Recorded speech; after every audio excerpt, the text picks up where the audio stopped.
ආයු බොහෝ වේවා කියලා පිළිගන්නවා රයිඩර් බෝ YouTube channel එකට. අදත් මගේ යාළුවෝ හැමෝම ඉතින් කොහොමද? ඔයගොල්ලෝ සැපෙන් සතුටෙන් සනිපෙන් ඉන්නව නේද?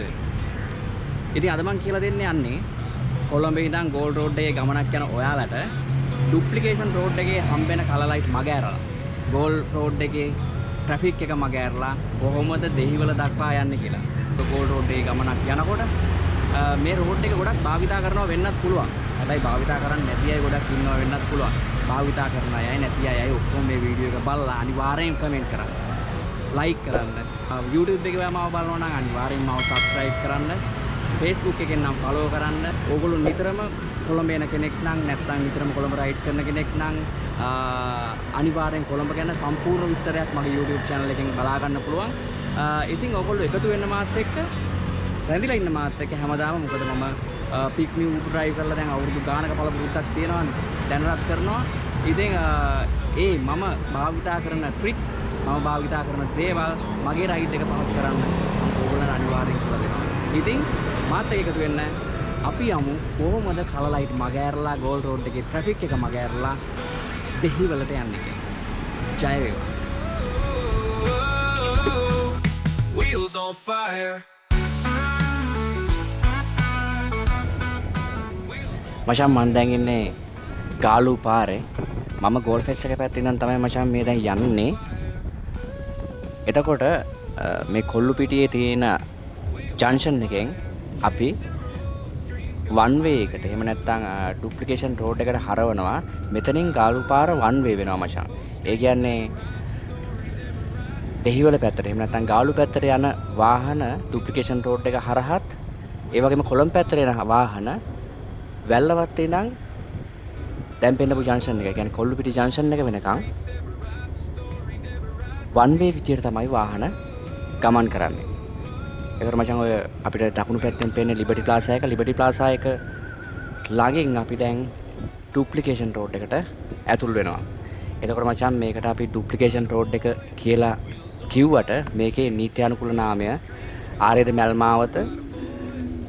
මේකට ඩුප්ලිකේෂන් රෝඩ් එක කියලා අපි කියන්නේ මේ ගාලු පාරට සමාන්තරව යන පාරක් නිසා මේ ව්‍යාපෘතිය පටන් ගත්තු කාලේ මේකට කියලා තියන්නේ ඩුප්ලිකේෂන් රෝඩ් එක කියලා. ඒ කියන්නේ ගාලු පාරේ ඩුප්ලිකේට් පාරක් විදිහට තමයි සලකලා තියන්නේ.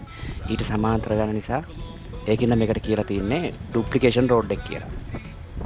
ඒතකොට මචං මේකේ ගොඩක් ප්‍රසිද්ධ පාසල් තියෙනවා. ඒ වගේම ගොඩක් පාරවල් මේ හරහා වැටලා තියෙන නිසා කලර් ලයිට් ගොඩක් මේකේ තියෙනවා. මේකෙන් තමයි දකුණු පැත්තට යන ගොඩක් වාහන ගමන් කරන්නේ. ඒක නිසා මේකේ කාර්යාල වෙලාවට පාසල් වෙලාවට සෑහෙන තදබදයක් තියෙනවා. ඒ තදබදයේ මග හරින ක්‍රමය තමයි මම මේ කියලා දෙන්න යන්නේ. මචං දැන් ඉස්සරහෙන් තියෙනවා ශාන්ත අන්තෝනි පටුමග. අපි ඒ පටුමග හරහා ගාලු පාරට පිවිසෙන්න ඕනේ. මේක තමයි අපිට මුලින්ම හම්බෙන පටුමග. සමහරලාට මේ පටුමගත් තදබදයක් තියෙන්න පුළුවන්. මොකද මම මේ වගේ කියලා දුන්නාට පස්සේ ගොඩක් අය මේ ගැන දැනගෙන ගාලු පාර ට්‍රැෆික් මග අරින පාර කරගන්න පුළුවන් මේක. ඉතින් හැබැයි අපිට මේ පාර පහු කරන් ඉස්සරහට ගියන් තව ඕනි තරම් තියෙනවා ගාලු පාරට යන්න පුළුවන් පාරවල්. ඉතින් අපිට ඒ පාරක් කරා හරි ගාලු පාරට එන්න පුළුවන්. හැබැයි මේක තමයි අපිට පළවෙනියටම එන්න තියෙන පාර. ඒ නිසා මේ පාර පහු වුණාට පස්සේ එන ඕනි පාරකින් ඔයගොල්ලන්ට ගාලු පාරට එන්න පුළුවන්. ඊට පස්සේ අපි මේ වගේ ගාලු පාරට පිවිසිලා ටිකක් ඉස්සරහට යනකොට අපිට හම්බ වෙනවා කාල්විල් රෝඩ් එක.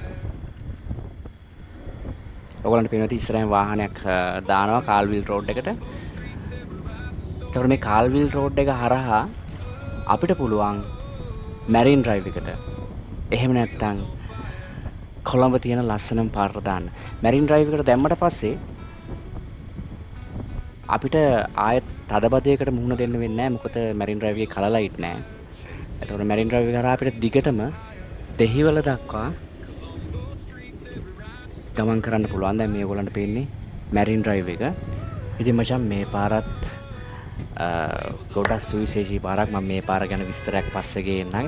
ඉතින් මේ වගේ ලස්සන ෂෝට් කට් කෙටි පාරවල් ලස්සන පාරවල් ලස්සන තැන් කොළඹ ගොඩක් තියෙනවා. ඒ පිළිබඳව මම ඉස්සරහට මගේ channel එකෙන් වීඩියෝස් ඕගොල්ලන්ට අරගෙන එනවා. ඕගොල්ලන්ට මම මුළු කොළඹම ලස්සන පෙන්නනවා. ඉතින් මචං මාව subscribe කරලා ළඟම තියාගන්න, like කරන්න, comment කරන්න, මාව follow කරන්න. ඉතින් අපි ආයෙ දවසක හම්බ වෙනකන් ඕගොල්ලන්ට ජයම වේවා. සුබ දවසක්.